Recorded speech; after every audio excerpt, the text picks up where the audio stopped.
ये कहानी है she is the man movie की, जिसमें एक लड़की फुटबॉल खेलने के लिए किस हद तक जा सकती है। कहानी के शुरू में हम देखते हैं कि 2-2.5 दिन की कड़ी ट्रेनिंग के बाद छोटी बहन ने अपने भाई की जगह स्कूल जाने के लिए लड़के का भेष धारण करने का फैसला किया। थोड़ी घबराहट के साथ वह हॉस्टल पहुंचती है, गहरी आवाज बनाकर अपने रूममेट्स से मिलती है। एक ज्यादा ही जोशीले हग के बाद जैसे ही वह अपना बैग खोलती है, उसमें से सैनिटरी पैड गिर जाता है। लड़कों के शक भरे सवालों के बीच वह तुरंत झूठ बोल देती है कि ये नाक से खून रोकने के लिए है, और यहाँ तक कह देती है कि डेविड बेकहम भी ऐसा करता है। फिर वो खुद ही उसका डेमो देने लगती है। लड़के जैसा दिखने के लिए वह शेव करना भी सीखती है, लेकिन जब फुटबॉल उसके संवेदनशील हिस्से पर लगती है तो दर्द से उसकी हालत खराब हो जाती है। असल में वो यहाँ इसलिए आई है क्योंकि उसके स्कूल की गर्ल्स फुटबॉल टीम को बंद कर दिया गया था। गुस्से में वह कोच से बहस करती है, लेकिन कोच लड़कियों की टीम का मजाक उड़ाता है। कहता है कि वो कभी लड़कों को हरा ही नहीं सकती। वो चाहती है कि उसका बॉयफ्रेंड, जो बॉयज टीम का कैप्टन है, उसका साथ दे, लेकिन वो भी कोच की बात मान लेता है। बस उसी पल बॉयफ्रेंड एक्स बॉयफ्रेंड बन जाता है। घर लौटते वक्त उसके जुड़वा भाई की एक्स गर्लफ्रेंड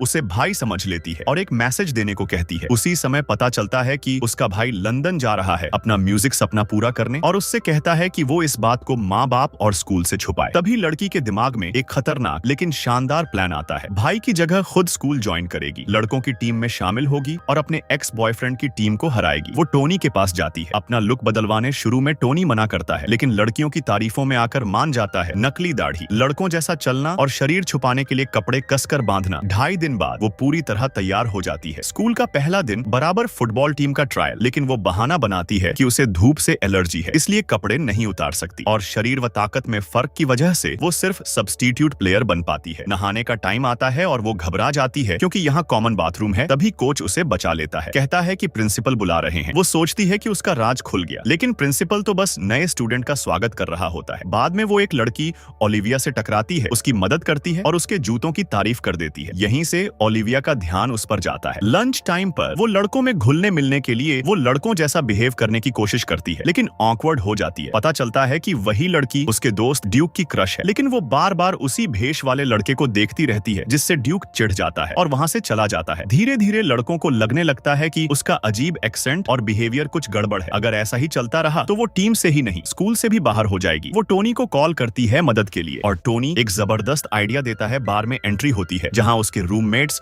उसे इग्नोर करने की कोशिश करते हैं। तभी एक हॉट लड़की एंट्री लेती है और सीधे जाकर उसे गले लगा लेती है। हे बेबी, आई मिस्ड यू। तीनों लड़के शॉक में, और पीछे से टोनी पूरा सीन कंट्रोल कर रहा होता है। अभी सब लोग पहली लड़की की जबरदस्त एक्टिंग से संभल भी नहीं पाए थे कि तभी दूसरी लड़की अंदर आ गई। वो भी वही ओवर रोमांटिक और सीधे सपाट प्यार भरी बातें करने लगी। ये देखकर ड्यूक खुद को ही छोटा समझने लगा। लगातार हो रही इन अजीब घटनाओं से ड्यूक और उसके दोस्त पूरी तरह हैरान रह गए। उन्हें लगा अब तो इस लड़के को दोबारा समझना पड़ेगा। तभी अचानक बड़े भाई की एक्स गर्लफ्रेंड भी वहां आ पहुंची। रूममेट ने भी उसकी तरह फ्लर्ट करने की कोशिश की, लेकिन उसे सीधा डांट कर चुप करा दिया गया। तीनों दोस्त फिर से शॉक में, ये भी उसी को ही ढूंढ रही है, ये तो प्लान में था ही नहीं। टोनी तुरंत ओवेरा को चेतावनी देता है, अनचाहा मेहमान आ गया है। वो इधर उधर छिपता फिरता है, सामान से अपना चेहरा ढकता है और किसी तरह भाई की एक्स की नजरों से बचने की कोशिश करता है। और तभी बार में जोरदार शोर और तालियां गूंज उठती हैं। ड्यूक और उसके दोस्त चिल्लाते हैं, भाई तू तो कमाल है, और तुरंत उसे वीआईपी की तरह सीट ऑफर करते हैं। अब ड्यूक के लिए वो नया आइडल बन चुका था। ओवेरा ने न सिर्फ ग्रुप में अपनी जगह बना ली, बल्कि वो एक लीजेंड बन गई, सबकी फेवरेट। अब सीन बदलता है। एनाटॉमी क्लास में ओवेरा का ग्रुप कॉलेज की सबसे खूबसूरत लड़की कैंपस क्वीन के साथ पढ़ता है। ओवेरा ईमानदारी से बताती है कि उसे डिसेक्शन से डर लगता है, लेकिन हैरानी की बात, कैंपस क्वीन उसका मजाक नहीं उड़ाती, बल्कि उसकी ईमानदारी की तारीफ करती है। उसी दौरान एक लड़का जो कैंपस क्वीन को पसंद करता है, ओवेरा की कॉपी गिरा देता है। उस कॉपी में उसके भाई के लिखे हुए गाने होते हैं। कैंपस क्वीन बस यूं ही पढ़ती है और गाने के लिरिक्स में पूरी तरह खो जाती है। पास खड़ा लड़का बस देखता रह जाता है, क्योंकि वो लड़की उसकी क्रश थी। क्लास के बाद वो लड़का ओवेरा को पकड़ लेता है और कहता है, मेरी मदद करो उसे पटाने में। बदले में वो उसे फुटबॉल सिखाएगा और टीम का पक्का प्लेयर बना देगा। ओवेरा बिना सोचे मान जाती है। लड़का भी पूरी ईमानदारी से उसे ट्रेनिंग देता है। उधर ओवेरा भी अपनी बात निभाती है, दोनों को मिलाने की पूरी कोशिश करती है, लेकिन कैंपस क्वीन को उस लड़के में कोई इंटरेस्ट नहीं होता, बल्कि वो ओवेरा को ही पसंद करने लगती है। ओवेरा तुरंत मना कर देती है और उसी रात उस लड़के को लड़कियों को पटाने की ट्रेनिंग देने लगती है। तभी माँ का फोन आता है, मैंने वादा किया था तुम दोनों को आना ही होगा। अगले दिन कार्निवाल में ओवेरा अपने दोस्तों के साथ पहुंचती है। कैंपस क्वीन सामने से आती है। वो कैंटीन स्टॉल पर काम कर रही होती है। असल में वो ओवेरा से मिलना चाहती थी, लेकिन वो लड़का तुरंत उसके पीछे भाग जाता है। उधर ओवेरा वॉशरूम जाती है और अचानक एक ग्लैमरस लड़की में बदल जाती है। वो सिर्फ अपनी माँ को दिखाने आई थी, लेकिन माँ ने उसकी मर्जी के बिना उसे किसिंग बूथ में बैठा दिया। किसिंग बूथ पर कैंपस क्वीन पहले ही ही 350 लोगों को किस कर चुकी होती है और अब थक कर बेहाल है। उसे ओवेरा जानी पहचानी लगती है, लेकिन याद नहीं आता कहाँ देखा है, तो वो छोड़ देती है। ओवेरा थोड़ा उदास हो जाती है तो वो लड़का समझाने लगता है, तुम गलत मत समझो, तुम भी बहुत सुंदर हो, मैं बस उस लड़की के लिए लाइन में खड़ा था। ओवेरा मुस्कुराकर कहती है, कोई बात नहीं, ये तो मुझे करना ही था। तभी अचानक ओवेरा का एक्स बॉयफ्रेंड आ जाता है और दोनों को अलग कर देता है। अब जाकर उस लड़के को पता चलता है ये तो उसके रूममेट की बहन है। हॉस्टल वापस आकर वो लड़का शर्माते हुए ओवेरा से उसकी बहन के बारे में पूछता है और उसके बारे में ही बातें करते रहता है। ओवेरा ड्यूक के साथ ज्यादा मैच करती थी। जब भी वो ड्यूक के सामने आती, उसकी नजरें खुद ब खुद उसी पर टिक जाती। यहाँ तक कि ट्रेनिंग के दौरान भी वो उसे देखकर खो जाती थी। उधर ड्यूक भी खुद को रोक नहीं पाया और ओवेरा के बारे में पूछताछ करने लगा। वो सोचने लगा कि क्या उसे डिनर के लिए बुलाना चाहिए। ओवेरा ये सुनकर खुशी से झूम उठी, सच में मुझे बहुत अच्छा लगेगा। फिर तुरंत बोली, क्या मैं उसे तुम्हारा नंबर देना पसंद करूंगी। तभी कोच आ गया। उसने ओवेरा को टीम का ऑफिशियल खिलाड़ी बना दिया। कई दिनों से उसकी मेहनत वो देख रहा था और उसने तय किया कि उसे एक मौका मिलना चाहिए। खुशी में ओवेरा ने ड्यूक को गले लगा लिया, लेकिन गले लगाते लगाते वो थोड़ा ज्यादा ही करीब हो गई। दूर खड़े दोस्त ये सब देखकर हैरान थे, लेकिन बात यहीं खत्म नहीं हुई। ओवेरा ने पहले स्कूल की सबसे खूबसूरत लड़की को मना कर दिया था। तभी दोस्तों ने एक चालाक आइडिया सोचा, ड्यूक का इस्तेमाल करके ओवेरा को जलाया जाए। ड्यूक अभी ओवेरा को डिनर के लिए बुलाने वाला ही था कि अचानक स्कूल क्वीन आ गई और उससे फ्लर्ट करने लगी। ओवेरा ने जल्दी से उसे याद दिलाया, तुम्हें उसे कॉल करना था, लेकिन ड्यूक ने उसे धक्का देकर हटा दिया। ओवेरा हार मानने वाली नहीं थी। उसने खुद ओवेरा बनकर उसे कॉल किया, हाय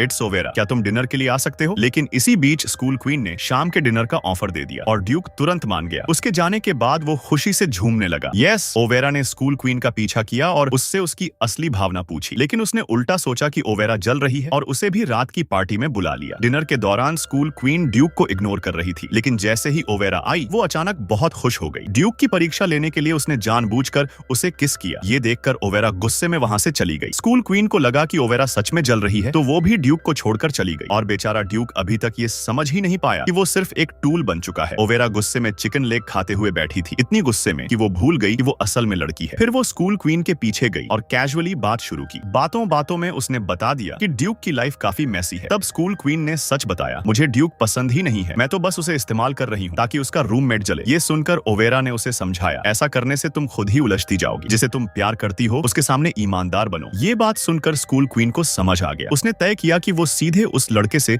अपने दिल की बात कहेगी। ऊपर खड़ा ड्यूक ये सब देख रहा था। स्कूल क्वीन जोश में आकर इजहार करने चली गई, लेकिन बिना ठीक से चेहरा देखे ही बोल गई, कल मैच में मिलते हैं, और खुशी खुशी भाग गई। लेकिन जिसे उसने प्रपोज किया वो असली ओवेरा नहीं बल्कि ओवेरा का भाई था। ड्यूक का दिल टूट गया। उसे लगा उसका दोस्त उसे धोखा दे रहा है। ओवेरा सच्चाई नहीं बता पाई और उसे हॉस्टल से निकाल दिया गया। उधर एक्स गर्लफ्रेंड को सच्चाई पता चल गई कि उसे बेवकूफ बनाया गया है। अगले दिन मैच था। ड्यूक को पता ही नहीं था कि उसके पास जो सो रहा है वो असली नहीं है। टीम उसे मैदान में भेजने की जल्दी कर रही थी, लेकिन दूसरी तरफ ओवेरा देर से उठी। जब वो मैदान पहुंची तो हैरान रह गई। उसका भाई उसकी जगह खेल रहा था और बेहद खराब खेल रहा था। तभी मैच अचानक रोक दिया गया। प्रिंसिपल को सब सच पता चल गया था और सबके सामने ऐलान हुआ, ये लड़का असल में लड़की है। भाई शॉक में, क्या मैं लड़का हूँ पक्का। पूरा मैदान हंगामे से भर गया। यह मैच जल्दी ही फिर से शुरू हो गया। भाई को बेंच पर बैठा दिया गया। हाफ टाइम तक आते आते ओवेरा किसी तरह उसे मैदान से बाहर ले आई। दोनों भाई बहन आमने सामने बैठकर बात करते हैं और आखिरकार पहले के सारे गलतफहमियां साफ हो जाती हैं। दूसरे हाफ में उतरने से पहले ओवेरा कोच से माफी मांगती है और कहती है कि पहले उसकी हालत ठीक नहीं थी। कोच को अभी भी चिंता होती है, लेकिन फिर भी वह उसे खेलने का मौका दे देता है। ओवेरा जल्दी ही अपनी फॉर्म में आ जाती है। उसकी शानदार असिस्ट पर ड्यूक पहला गोल कर देता है, लेकिन अगली बार जब हमला होता है तो ओवेरा पूरी तरह खाली होती है। फिर भी ड्यूक गुस्से में उसे पास नहीं देता। अगले ही पल गेंद छिन जाती है